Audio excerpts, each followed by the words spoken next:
No discurso aos presbíteros em Éfeso, o que Paulo sabia que deixou todos preocupados naquela ocasião? Quer saber o que ele sabia? Então vem comigo, porque teologia é show! Fala pessoal, Deus abençoe a todos, Pastor Roberto aqui, hoje com mais um subsídio das lições bíblicas da Escola Dominical. Hoje nós vamos estudar a lição de número 8, que traz por título Despedida em Éfeso, entre lágrimas e alertas. Após esse vídeo, você será capaz de compreender e valorizar a unidade cristã, discernir erros e fundamentar-se na sã doutrina e aplicar amor e vigilância no serviço cristão. Hoje nós vamos falar da despedida de Paulo em seu último discurso aos presbíteros de Éfeso. Vamos falar da fidelidade dele com relação ao ministério. Vamos falar também sobre os perigos que ameaçariam a igreja após a partida de Paulo. Então vamos juntos. Tópico 1. O ministério de Paulo como exemplo de fidelidade. Paulo apresenta seu ministério. Ele serviu na cidade de Éfeso com humildade, lágrimas e provações. Às vezes as pessoas pensam que ministério é muito bonito, ministério é só coisa boa, é só alegria, é só felicidade. Pelo contrário, ministério, para poder ser verdadeiro, ele precisa ser nascido através do quebrantamento e da perseverança. Todos os obreiros que foram fiéis até o final da sua jornada, todos eles pagaram um preço para poder estarem diante de Deus, para poder ministrar a sua palavra às pessoas que Deus colocava no caminho deles. Então, Paulo tinha essa convicção no coração. Ele serviu com humildade, lágrimas e provações, mas foi fiel ao chamado que Deus colocou em sua vida. A vida e a mensagem do obreiro, elas devem caminhar juntas. Por quê? Não adianta pregar uma coisa e viver outra, ou viver uma coisa e pregar diferente daquilo que vive. Então precisa a mensagem e a vida do líder andar de mãos dadas para poder, então, a vida desse líder ter sucesso na sua caminhada ministerial. A fidelidade do apóstolo envolve o zelo pela sã doutrina e vigilância contra o erro. Todos os líderes são chamados a ensinar com quê? Firmeza, mansidão e discernimento. Para termos uma igreja saudável, é necessário que nós venhamos alimentar essa igreja através da palavra de Deus. Era isso que Paulo fazia. Ele levava a palavra de Deus com fidelidade para que a sã doutrina ela pudesse ser ensinada de maneira correta a todos aqueles cristãos ali da cidade de Éfeso. Fidelidade não limita sofrimento, mas produz segurança diante de Deus. Paulo sabia das dificuldades futuras que sobreviriam a ele após a sua partida. E olha que interessante, ele foi fiel, ele se dedicou totalmente ao ensino sistemático da palavra de Deus ali na cidade de Éfeso. Então ele estava irrepreensível com relação à sua responsabilidade espiritual para com o rebanho. Ou seja, ele teve convicção de que ensinou de maneira correta a palavra do Senhor e estava partindo ali com um sentimento de missão cumprido naquela ocasião. E olha que interessante também, quando ele vira para os seus companheiros ali, para os seus pares, no capítulo 20, versículo 24, ele diz: mas em nada tenho a minha vida por preciosa, contanto que cumpra com alegria a minha carreira e o ministério que recebi do Senhor Jesus para dar testemunho do Evangelho da graça de Deus. Diante da responsabilidade do ministério, Paulo exorta os líderes a quê? A cuidarem da igreja, porque a igreja que Deus nos deu é a menina dos seus olhos, então nós precisamos zelar, cuidar dessa igreja para que essa igreja esteja sempre guardada, doutrinada, ensinada de acordo com a palavra de Deus. Por que ele orienta os líderes a cuidarem da igreja? Porque ele sabia que após a sua partida viriam muitas dificuldades. E aí nós vamos então para o tópico 2 e a gente vai entender um pouco mais sobre isso. Vamos lá. Tópico 2. Advertência aos presbíteros contra os falsos mestres. É o Espírito quem constitui os bispos das igrejas. O que são os bispos? São os pastores, são os líderes espirituais de cada congregação. E todos eles foram efetivamente escolhidos por Deus. O trabalho é de Deus, o trabalho não é nosso. A responsabilidade é nossa, mas o trabalho é do Senhor.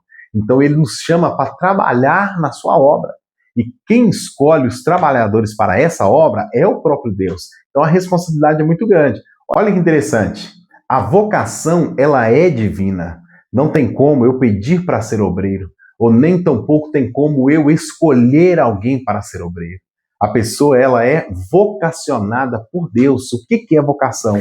Vocação é aquilo que dá prazer ao vocacionado, que está ligado ao propósito de sua vida.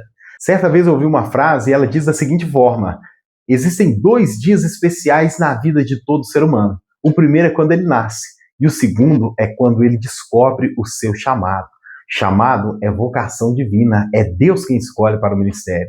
Veja bem, antes de cuidar dos outros, o líder deve cuidar de quem? De si mesmo. Porque para poder cuidar, doutrinar, ensinar, ajudar as pessoas, a pessoa precisa estar plenamente resolvida. Ela precisa ter convicção do seu chamado para poder, então, o quê? Liderar aqueles que Deus colocar no seu caminho. Então, se você não tem cuidado do seu ministério, não tem cuidado de você mesmo, comece a mudar a sua forma de ver. Porque muitas vezes nós podemos estar trabalhando para Deus sem ter nenhuma comunhão com Deus. Podemos estar atarefados lá como Marta em muitas coisas, mas não podemos ter muitas vezes tempo para poder ouvir a voz do Todo-Poderoso. Vamos prosseguir. Ele prevenia os bispos, os presbíteros, de que após a sua saída, o que aconteceria? O rebanho, ou seja, a igreja, sofreria ataques externos, mas também internos. Olha que triste falar isso, né? A igreja, infelizmente, sofre ataques externos de pessoas de fora, coisas de fora que tentam entrar na igreja, mas muitas vezes a igreja sofre ataques internos, de pessoas que não aceitam a liderança do pastor, de pessoas que são contra o ministério, de pessoas que colocam defeito em tudo que o líder está fazendo, dizendo que farei o melhor. E ao invés de somar para poder fazer um trabalho melhor, eles começam a criticar, murmurar e às vezes servir até de pedra de tropeço para outros, para que eles possam então afastar-se da presença de Deus. Então a gente precisa ter o cuidado de quê? De estar preparados, estarmos vigilantes espiritualmente para os ataques tanto externos quanto internos. Vamos seguindo avante. Tópico 3. O cuidado pastoral de Paulo com os líderes da igreja. Paulo entrega os presbíteros a Deus e a sua palavra. Por quê? Porque todo obreiro ele precisa ser submisso a Deus para poder então ter de Deus autoridade para conduzir o rebanho. Todos nós precisamos ser submissos e obedientes a Deus e a sua palavra. Não tem como a gente guiar a igreja, pastorear o rebanho de Deus, se não formos submissos a Deus e a sua palavra.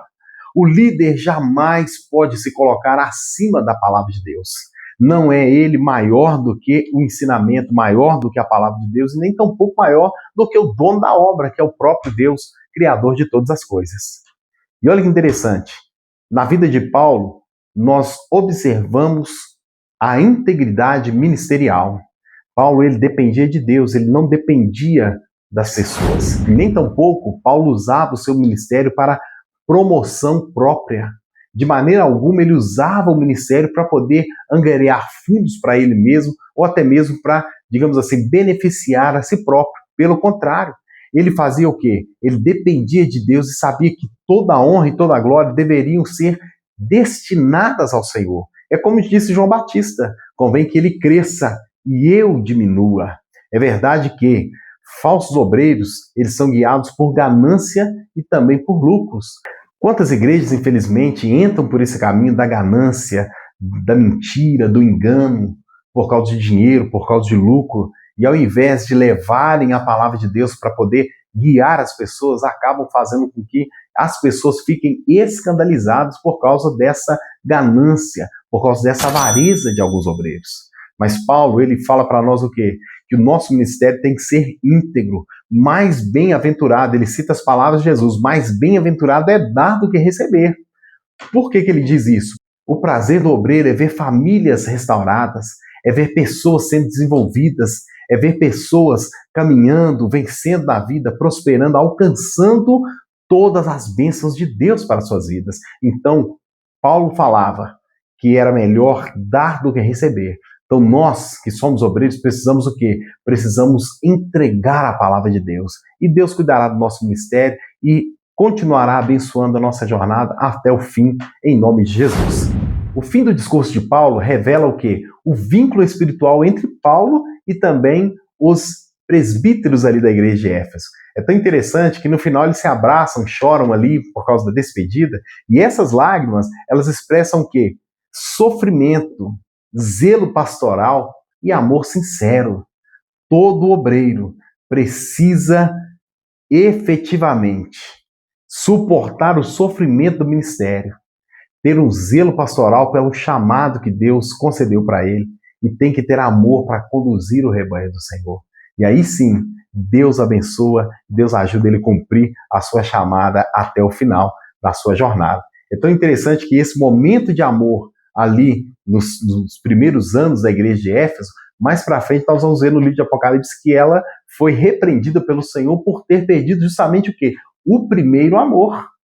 O cuidado pastoral exige equilíbrio entre ensino e amor. E a igreja depende disso.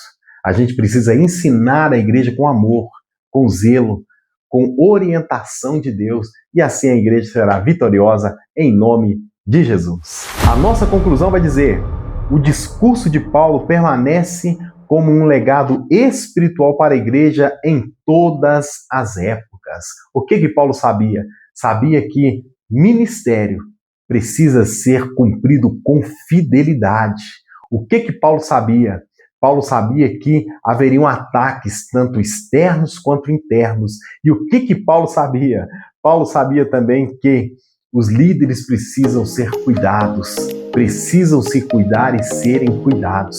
Então, para você que acompanhou a gente até aqui, deixe seu like, inscreva-se no canal. Vamos juntos semana que vem, porque tem mais vídeos sobre escola dominical, vai ser a lição de número 9. E você, continue o seu chamado com fidelidade, cuidando de si mesmo, cuidando das pessoas que Deus colocou sob a sua responsabilidade e também pronto para poder estar apto para defender a sã doutrina aonde Deus te colocou para dirigir, para pastorear ou para liderar. Vamos juntos nessa jornada, porque teologia é show!